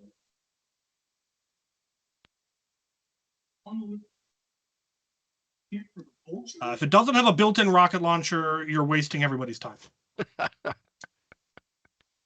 was a question from the man behind the curtain. If you could build any blaster, what features would you want? I would like it to be reliable, accurate, have a good rate of fire, and have a built-in rocket launcher. I want all of those things, and I want it to fire any kind of dart, whether it be community, anything. There you go. I want a blaster with a telescoping barrel or a shrinking barrel, so it'll fit to any dart. That's right. It'll never jam ever. Yes. And I want it to feed from a tube, and you can just shove anything in there. Put in a half dart, put in a full dart, put in a mega dart, rival round, and it just all feeds every time flawlessly. Right. I want it to dispense root beer and of course. Barbecue. Now I just see you with the baseball hat with the drums on the sides full of root beer and straws in your mouth. You know, I do have one of those hats. I keep demolisher rockets in it. Right over there. Well, maybe you need to clean it first. Yeah. Part of my rocket loadout, I have rocket holders on my helmet. Because I had to outfit a young man for this upcoming event, so I was deciding. He's very young. I mean, he's 12, so do I want to give him, a bunch of blasters he needs to worry about carrying? He needs to have large ammo to take care of tank. I have a boom dozer. He's going to have a boom dozer. And then they got the Detroit Dart Works. They're 3-peg missile holders. Attach 2 of those onto a Picatinny. There you go, bud. Have fun. Here's a pouch full of stuff. You are now the heavy rocket. So But we've got a caller here on our show for the first time, and I don't even know how long. Who's there? Hello? No one? AJ Utah, how you guys doing? Who are you? Oh, What do you want? AJ. Explain yourself. Explain myself. I would like to know your top blaster for CQB, HVZ, and comp play. FDL3. FDL3. FDL3. That was too easy. That's unacceptable. Mine's going to be a lightning, and an SBF. I'd go unicorn for CQB, and then competition probably be somewhere between a seagull and a harrier. Okay. I'm thinking everybody should have said something about Anubis, but that's I haven't been able to Never play heard with of it yet. How would I know? I'm sure Dee's got something great. Never heard of it. Send me one, then I'll pimp it out. Oh, talk to Dead Man's Phone. He's the one that created it. So yeah, I'm about to get off your lawn. Thank you very much, gentlemen. Tell him to send me one, See you, dude. because I don't know who that is. Get off my lawn. Get off! That was a caller. You can reach us here at 717-722-5999. I hope. Yes, I got it right. Ha! I can still do the jingle. Actually, it was a good question. We do now have blasters that can do it all. And the FDL3 was probably the first that could really do it all really, really well. But now we have things like, as you said, the SBF, the Vesper, because they're adjustable, they can get comp numbers, they can get HVZ numbers. It's close quarters, good stuff. Yeah, It's compact. What? Oh. We got another caller. Another caller. This is why we usually don't allow them to call, because then they just do, and we have to talk to people, and it's the worst. Who are you? What do you want? All right. Hey, everybody. My name is Pierce. I am one of Devin's grunts at the arena. My big question for the call is, what are some of your all's favorite games to play and run? And what is your play style like? Do you like to do a little more fast and loose, be laying down and just be a big tank and blow stuff up? My favorite game is Titan Ball. Will always be Titan Ball for life. And my loadout is typically heavy infantry because I am old and slow. I don't run on a good day, so I'm going to go slowly and just have all the ammo in all of the land. What about you two? I will explain that later. Devin. Devin, what's your favorite game? I mean, I get the opportunity to play so many games. It's really hard to narrow down one. Oh, I really enjoy a game we call Kill Confirmed. So when you're tagged, you're frozen, and if a teammate tags you, you can move again. But if a member from the opposing team tags you, you are eliminated. I do like that game. It's fairly simple. It's straight up, but it's enjoyable because I like to tag someone and use them as cover and then continue playing. Oh, there you go. You want to make it even more exciting, make it where if the opponent team tags them, they join their team. Oh, there you go. Then you don't have to sit out because you're still in play, and you just go until one team takes over. I changed my answer. Pistols. Bucket of pistols. That's Bucket of pistols. Yeah. Bucket of pistols is a good one. Yeah. How about you, Joe? At Kane, we play a game called Medic, where there's 2 medics on each team, and you have unlimited lives as long as your medic can come tag you. Once your medics are gone, then you have 1 life left, and then you're done. So I like and then also some of the objective-based games too. Those are a lot of fun, but Medic is my favorite. I like that. Awesome. We generally try to avoid games where anyone is ever permanently eliminated because nobody wants to be the first person eliminated in a game that goes for another half hour. Right. Yeah. But on the other hand, it gives you a chance to catch your breath. And if you're playing a real high-paced game, it might only be you're out for 5 minutes. So, the man behind the curtain asked what Titan Ball was. Titan Ball is one of the games that I created. And the way I describe it is it's kind of like soccer. But instead of a ball, we use a bazooka and everybody's armed. That's So we use the big fantastic. Nerf That kind Titan of is what you're answered the trying to follow-up score points question that I had. What? That was fantastic that you brought that up. I was actually going to have just a quick follow-up question before I get off the lawn. But have you made any of your own personal games that you like running? I have one at the arena I call Bomb Pop that has been very popular. I made it up about a month or so ago. So y'all should come check it out sometime. Definitely. Titan Ball I created. I also created Bucket of Pistols. Those were both my original games. And I love them both. They're both good. So the man behind the curtain has asked, what is Bucket of Pistols? So this is a game that generally works in small games. You wouldn't want to play this with if you had like 40 or 50 people. But each team is given a bucket of pistols, and that is your life pool. In order to be in play, you must have a pistol. If you get tagged, you have to drop your pistol and go back to your respawn point where your bucket is and grab a new blaster from the bucket. You can pick up blasters off the ground and take them back as long as you are not tagged. So you can gather up. If you take out 3 members of the enemy team and they all drop their pistols, you can grab those 3 and take them back and put them in your bucket. And it goes until, depending on how you want to play, you can play until one team's eliminated. We usually play to a time limit, and whichever team has the most blasters either in their bucket or in their hand wins. Yes. And it's a very leveling game because we play with hammer shots and everyone has the same hammer shots. And so you don't get to pay to win anymore. So I've got a question for you, Xavier. Yes. How many pistols do you run with something like so if you have like a game of like 10 people, like 5v5, how many pistols do you put in a bucket to start off with? A dozen. Dozen. Gotcha. Yeah. Oh. And that's just because that's how many will fit into a Home Depot bucket. Gotcha. Yeah. A 5-gallon bucket will fit a dozen hammer shots. And so that's how much. We generally play with somewhere between 6 to 10 people on a side, maybe, at the arena games where I run it.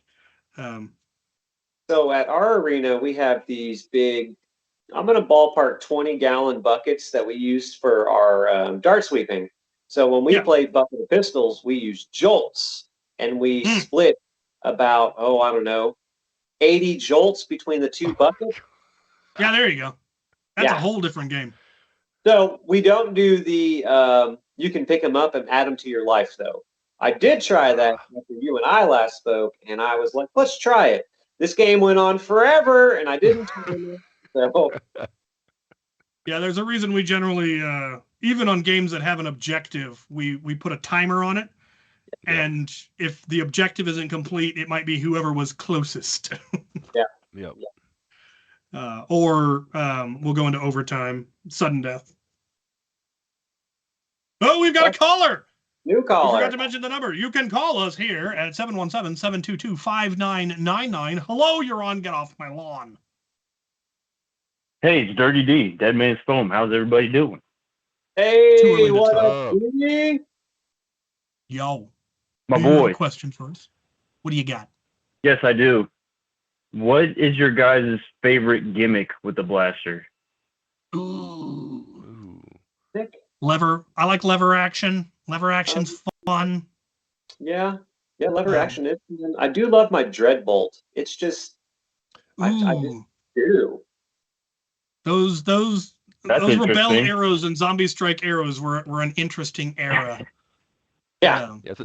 I think I'll have to go with the infamous, like the loading the darts in the back. That's just that was just way too cool. Yeah, the Infamous's gimmick was hard to beat. I want something like that that's just a belt attachment that you stick a mag in and then can just feed darts in.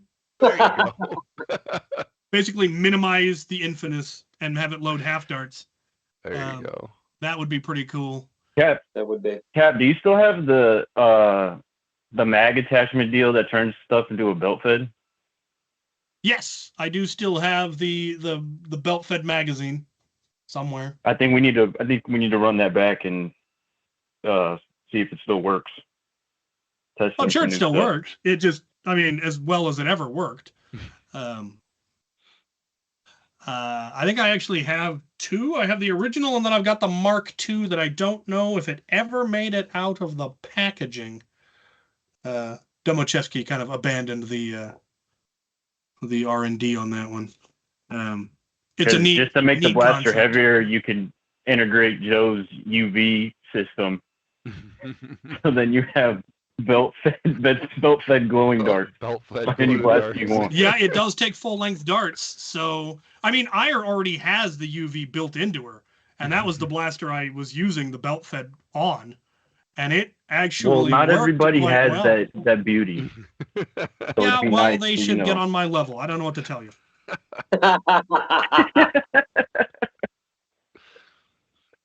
built that thing But yeah, 14 years ago. You got no excuse to have not built your own by now. I mean, there's a passion project for a year, and with blasters coming out every 2 weeks, it's kind of hard to stick to one thing. It's rough. Yeah, I cannot even try to keep up with the new blasters. Like the Anubis, somebody brought up. I have no idea what that is. Not a clue. Never heard of it. Well, other than the It's Egyptian god. it's my blaster. It's my blaster, and it's still in beta. But Aha! yeah, Well, send me one. I'm gonna try to. But yeah, Aw.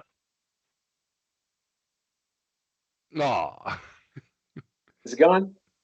He's gone. No, time's Get up. off the wall. Man down. Hopefully he does send me one. Did we have another caller, or were you just cutting him off? Hello? Oh, we got another caller. New caller. A new caller here at 717-722-5999. Hello, you're on Get Off My Lawn. I'm on Get Off My Lawn.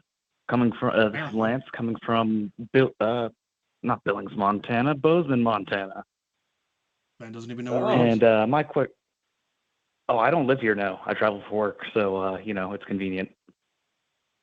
There you go. What's your question? What do you got?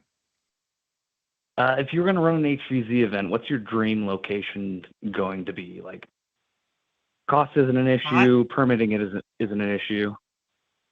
I would like to run an HVZ that covers the entirety of the walled city of Carcassonne in southern France. I was actually going to say something similar. I want to play on the castle grounds of Heidelberg, Germany. There you go. There you go. That's nice. Yeah, I'm thinking something like World War II-ish, bunkers and all that good stuff. And yeah, I mean, on a more practical level, I still would love to do an HVZ up at Fort Worden or Fort Flagler, one of the old World War I naval bunkers.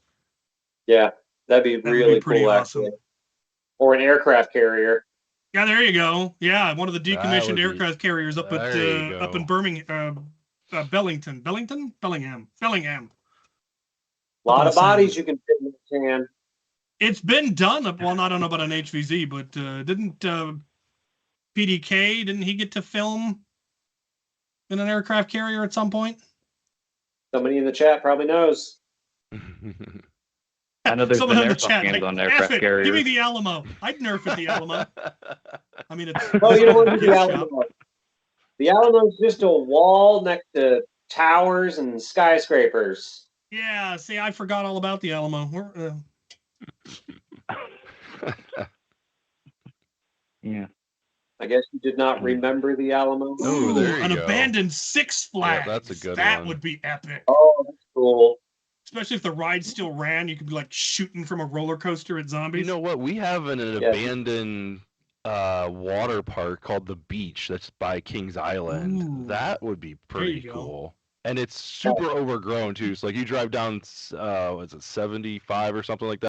And it's like super overgrown and it's not well kept up. It's got for sale signs everywhere. And Sounds like a backyard foam and B need to combine and make that happen. There you go. Yeah, the question is, how do you convince them to let you use their site? And how much are they going to charge you? Right. Yep, that's what it comes down to. How How I much much money do probably want you? an exorbitant fee, which is ridiculous because right now it's making them nothing. Right. Yep. But ends to bring. Oh, Lance, Oh well, get last off my second for me lawn. to leave. Get off my lawn.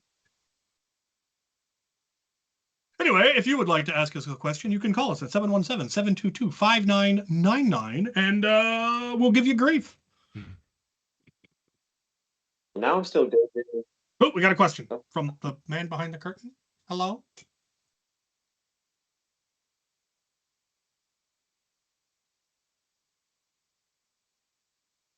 Yeah.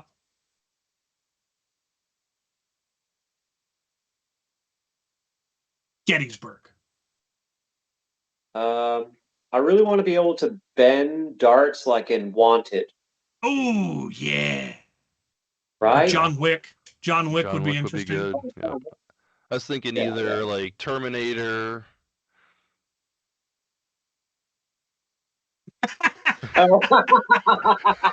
This is the problem with the man behind the curtain. The question the man behind the curtain asked.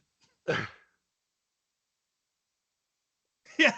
Oh, Can you okay. figure out Yeah, the cool. question from the context clues? all right. We're playing Jeopardy here. What was the Yeah. question, chat? Yeah, what was the question?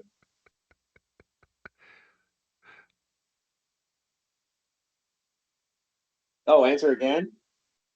I would like to say I would say either like Terminator would be fun or like The Matrix. You could get some really Ooh. cool cinematography with The Matrix, like darts flying through the air, slow mo, and all that good stuff. Yeah. Yeah, I'm still on my Wanted train. Seeing a dart Yeah, no, bend I'd like to over like see that. curve the dart. Yep. Curve the Yeah. dart, man. I But joke if with it's kids gonna about that curve, motorcycle. it's gotta be N1 though. So Yeah, there you go. Bleh. Do we have another caller? Is that why the number is blinking? 717-722-5999. Hello?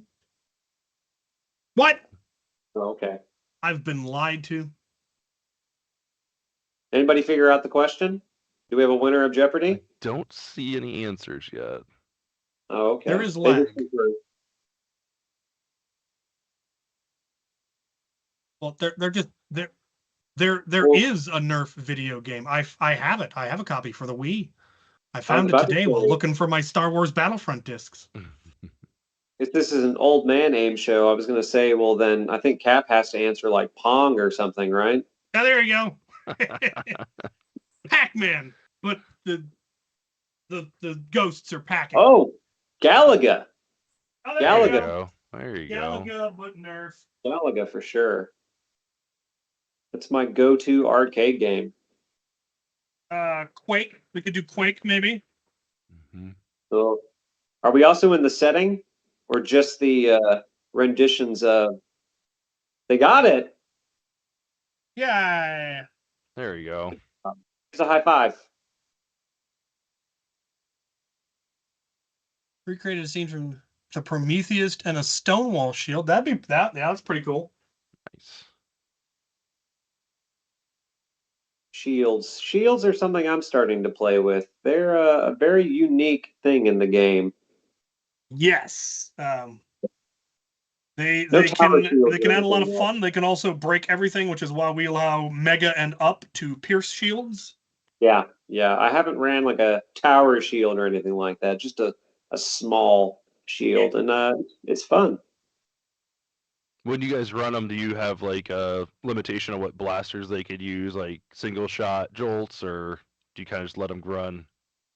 So when I say little experience, I ran it for the first time in my last hobby night. I Gotcha. do have the caller who called in earlier, my employee. He is a ninja on the battlefield. He's currently holding 5 tags with sword and board set up. So he runs the small shield and a foam sword, and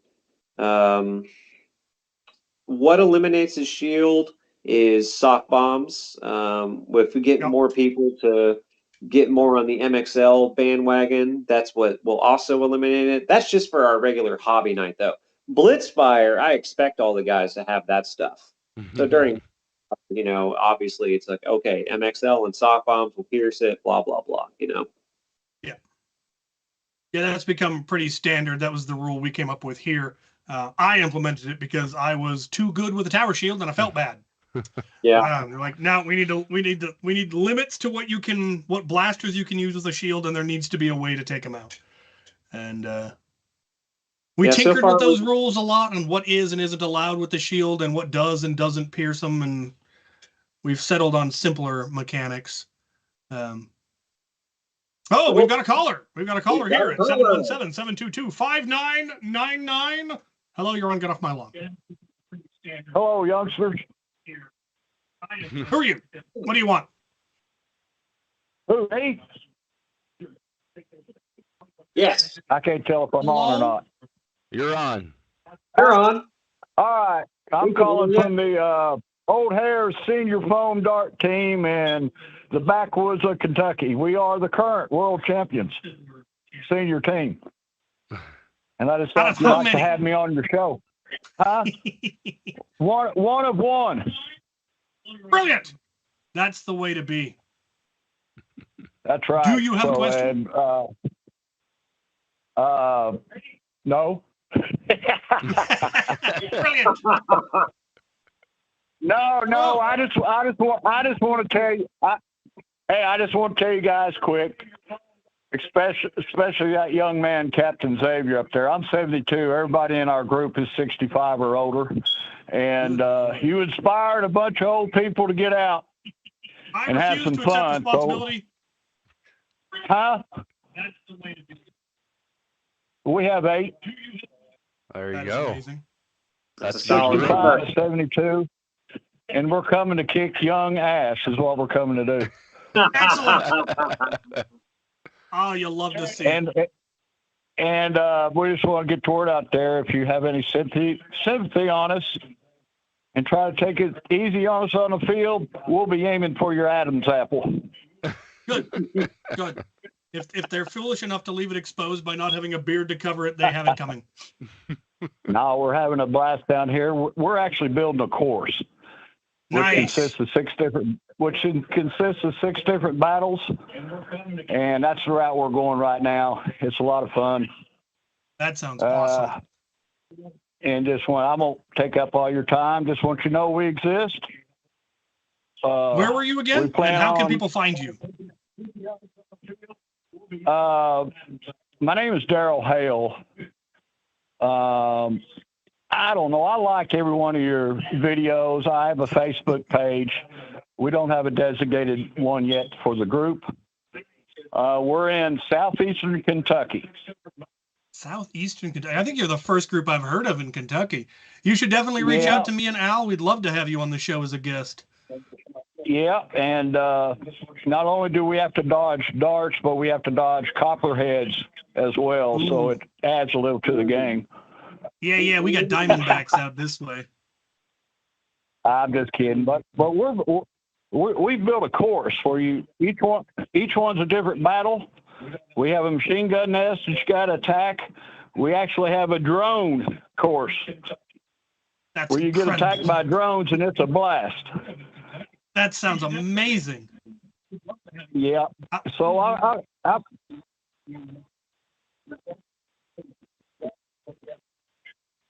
well, our baby is 65.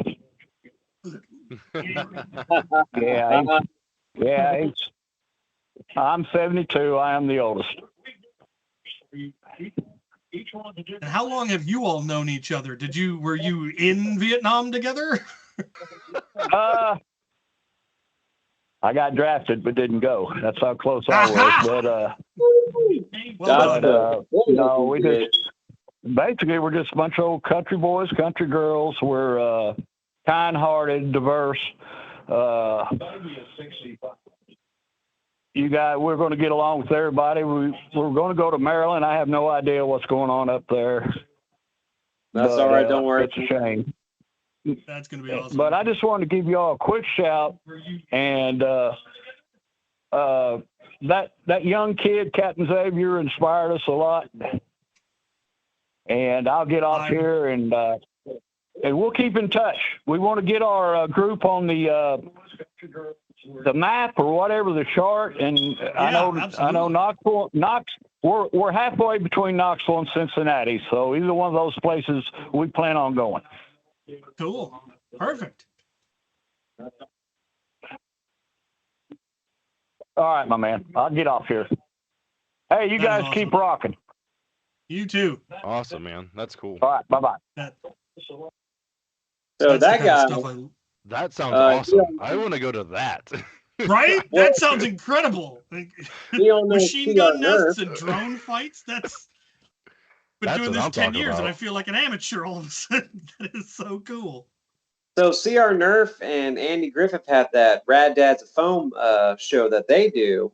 And the last Zoom call we did, that gentleman actually hopped on the call. So him and I exchanged information, and we've, touched base here or there, nothing too serious, but yeah. So did he say he's between you and Cincinnati, Devin? Because you're Yeah, in Knoxville, right? So that's Yeah, pretty cool. I'm- I would drive there for the day.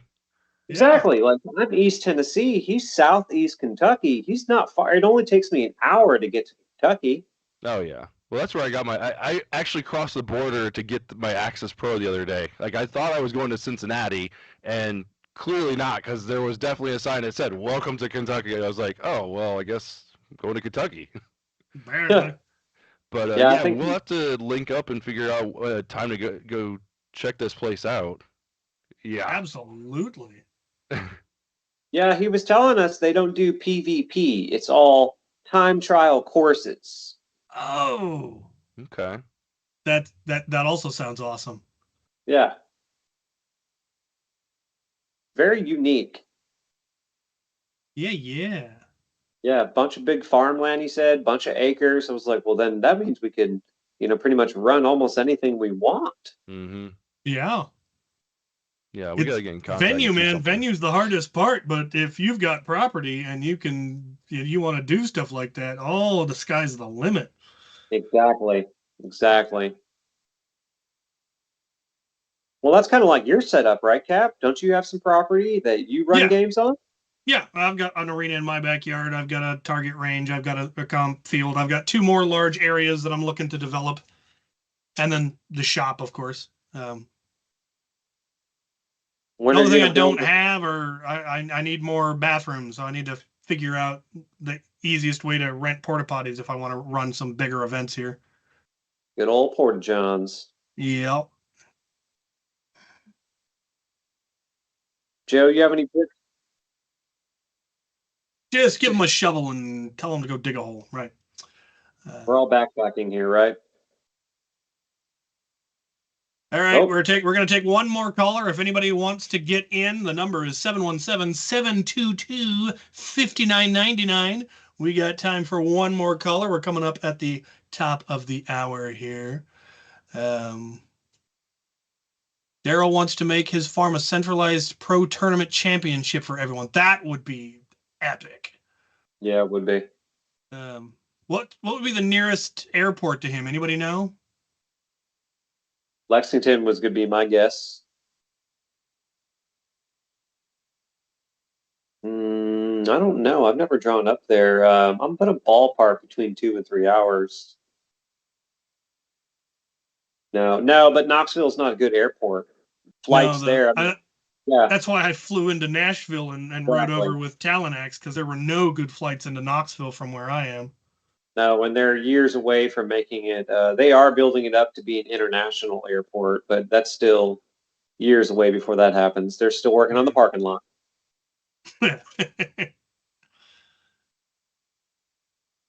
Joe, do you have any brick and mortar ideas, dreams? No, we've got our last caller. Then we'll ask the future. You are the last caller here on Get Off My Lawn. What do you want? Oh, hi. Hello? This is Hello? Django Foam-flinger. Hello. Hey, Django. It's been a while. How are you guys doing? Good. How are you doing? Fantastic. Doing well. Living it up. Great. So I did have a question. If you could convert any board game into or play with Nerf blasters, which one would you choose? Risk. Risk would be good. Ri- Oh, Risk is good. Strategio maybe Stratego. So we have a board game called Dead of Winter. I think I've played that. There's a couple expansions for it where you can really get a big game of like 10, 15 people going, but just the core game, you're just basically looting and trying to survive zombies and all that stuff. Like switching all the guns out for blasters, that would be so cool. Now you've got me thinking. Yeah, I've got a board game of aliens, so I mean that would be fairly straightforward. Ooh, nice. So I'm can we actually throw working on monkeys one called Hungry Hungry Hippo, which is exactly like the kids game. Only Okay. different. It's basically like Carpe but free for all. Okay, yeah. Bunch of balls in the middle. People start on the outer rim. Everybody rushing in to get a ball for themselves and shooting anyone else in the way. Oh, I like it. Yeah. Good for you. Oh, yeah. I could absolutely run that at the arena. I'm going to try it. Yeah, see, we do what we call either carpe or yeet ball, where there's a bucket of ball pit balls in the middle that both teams are fighting on. But doing it four-way instead of two-way would be so much more chaos. Yeah, exactly. We might have to try that at like the next Borst. Try a four-way carpe on a single bucket. And I'm absolutely going to give it a shot during either hobby night or just a group of kids are going to be my unlucky test rats. Yeah. I like that. That's good. Yeah, I came up with the idea. That's good. Yeah, I came up with the idea over the weekend, and I figured I'm going to try it out at my next game. There you go. Are you still Hungry Hungry Hippo? Yeah, I'm going to call it Hungry Hungry Hippo. Why not? Unless there's a trademark issue, then I'll rename it. But yeah. People want to know where Daryl is. Southeast Kentucky. That's beautifully vague. Yeah, I have a Facebook. I'm sure it's a little more in depth there. Probably. But I can't open that right now. Yeah, if you're still here, get off our lawn.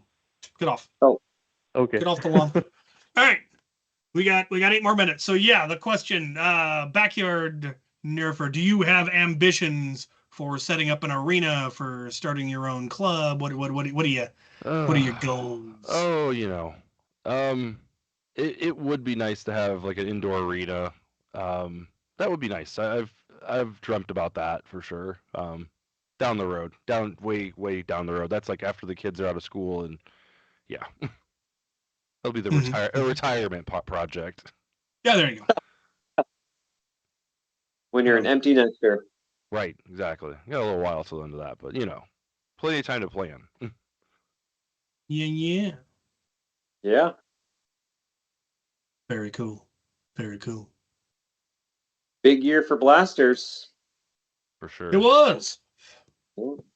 Got some good blasters all around. We'll see what it leads to in the long run. Looking forward to trying a bunch of them out. Oh, I'm sure. I can't wait to get my hands on everything too, but I'm not a big time YouTube star, so Yeah, I don't get sent I don't generally get sent stuff from the big companies anymore. Dart Zone used to send me stuff, but they got burned by other influencers. X-Shot used to send me stuff. I haven't in a while. Nerf has only ever sent me one thing, and I'm pretty sure Luke from Out of Darts owes them a child. Because I can't imagine what he had to promise them to get them to send me a Strife X, but they did it. Luke sends you stuff though, doesn't he? Yes. So Out of Darts sends me stuff. A lot of the people in the hobby send me stuff. Yeah. And the big one being Out of Darts. Yeah, they hook me up with all the good stuff. And I'm pretty sure Joe does as well. I've seen a couple of your videos. Yeah. X-Fox has sent me stuff. Plenty of other people. Talon-X has sent me stuff. I think Containment Crews even sent me stuff. We recently just put a World Foam Alliance link on our webpage and one to the Silver Fox Industries. Probably not to Luke. He'd probably be okay with me putting an Out of Darts link on there too. Almost certainly, yeah. Silver Fox sends me stuff from time to time as well. But I don't want to do it without, first asking, of course. Oh yeah, my Lego boy in the chat sent me the LMG, and someday it might even work. It needs repairs. It's had some issues. Oh, Vader's in the process of building my Grim pistol. He was sending me pictures right before I hopped on this phone call. What? Say again? Vader. Yep. He's in the midst of building me a Grim pistol. Yes, I don't know what that is. That's the one behind you. Your Warhammer blaster. Oh. Cool. Yeah, I'm excited for that. They are super cool. This one's also fun. This one's just a modified Strife. That one's custom. Yeah, that's the one. The Fowler Concepts blaster. Yeah. One of these days, I'm going to get around to building a heavy Gauss cannon from the Necron faction as a proton pack build. Yes. But are you going to make it orange, your colors, or throw in that green? Green, definitely green. Although, I mean, green would be more proper, but orange would also be. You know what? Why not both? Have a switch. I can flip between them. Make it glow. Oh yes. Oh, it will. It will be my first big foray into LEDs in a blaster. It would have to. Yeah. The blaster itself is a simple design because it's a block and a tube and an axe, some handles. The hard part is going to be making a Necron cosplay. What do we got? End of the year build for 2026? I mean, maybe. What else we got? We've been missing chat. I haven't looked at the chat in a while. I think there was all this stuff about Kentucky. Everyone wants to know where it is. Tell him to go on Facebook. What was his name? Daryl something. Daryl Hale? Daryl Hale, yeah. There you go, guys. Go find him. Hunt him down. Track him down. Do the thing. Whatever happened to Al? Al just did he die? Did he get eaten? Had a phone call. He got the call. Yep. He's moving up, boys. He got the call. We're not good enough. We don't even warrant an explanation. You're just like peace. Just pieced out, just noped out. If I'd known that was an option, I'd be getting phone calls a long time ago, man. Here with my responsibilities. No, he got stuck with me. I think we had a much more interesting time. Plot twist. What? Plot twist. Daryl is Al with an accent.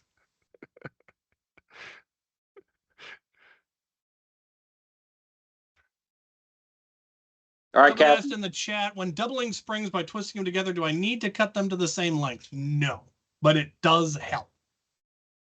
You don't need to. Generally, what you really need to cut are the squared ends because they won't mesh well together. You need to cut the squared ends off at least one of them.